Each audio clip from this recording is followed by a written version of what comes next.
You've probably heard of O-band, C-band, or maybe even L-band. They're all part of the optical communication spectrum. But where do they sit exactly, and more importantly, why? If you want to find out more, stick around and we'll check it out. In optical communications, we don't use the entire optical spectrum. Instead, we use a window ranging from 1260 nanometers up to 1675 nanometers. But why is that? Well, the reason behind it is actually two characteristics of the silica fiber, namely the attenuation and the dispersion. So if we first have a look at the attenuation, you'll see this big peak here, and that is the so-called water peak. And the reason behind that is the entrapped hydroxyl ions in the silica. But that actually only applies to the G652A and B fiber, because after that the manufacturing process was improved significantly, basically resulting in pretty much no water peak anymore. Now, in addition to reducing the optical spectrum down to this window, we also have a segmentation of this spectrum.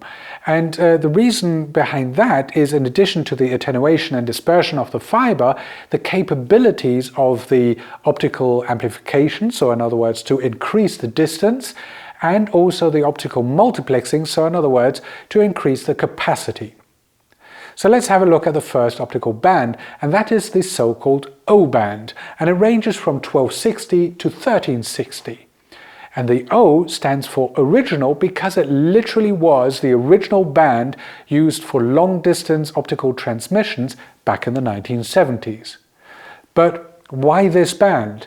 Well, back then we still had the water peak, and this band had the best performance in regards to attenuation and dispersion, and that's why the O-band was the first band used.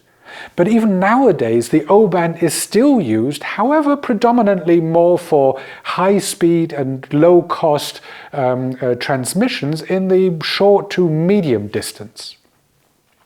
Now, after the O-band, we've got the E-band, and the E-band ranges from 1360 to 1460, and it is considered the extension of the O-band, hence the E for extension band. Now, historically speaking, the E-band is completely underutilized because of the water peak. But since we don't really have the water peak anymore with the modern fibers, it's actually a very interesting band because we still have a relatively low dispersion. Now, after the E-band, we have the C-band, and the C-band ranges from 1530 to 1565. And C in this case stands for conventional, and it is the main band that we are using in modern high bandwidth optical networks. And that is for a couple of reasons. Number one, the silica fiber has the lowest attenuation in this range. But in addition to that, we have the highest performance of the erbium-doped fiber amplifiers, or short EDFAs, in this band.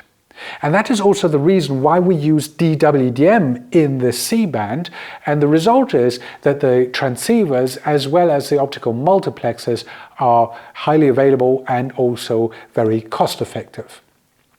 Now, to the left and right of the C-band, we've got the S-band and the L-band, S as in short wavelength band and L as in long wavelength band. And in the S-band, a lot of times we use that for PON applications, whereas the L-band, well, that is considered sort of the overflow for the C-band. In other words, if we've reached the capacity of the C-band, we then can start using the L-band. Now, last but not least, we've got the U-band as an ultra-long wavelength band, but that is then mainly used for network monitoring applications. So I only really mentioned the erbium-doped fiber amplifiers, but of course we've got many more amplification technologies that also apply to the different bands. However, that is probably a topic for a different brain snack video, so please let me know if you're interested. So, I hope you enjoyed this video and that you learned something today.